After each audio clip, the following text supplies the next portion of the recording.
I'm going to show you how to make a simple fishhook clasp.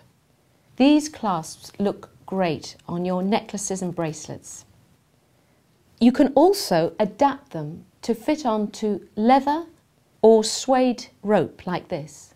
So curl it around to form the circle. Then position the fatter part of your pliers just under that, or just next to that little circle, and bring the wire around to form the hook.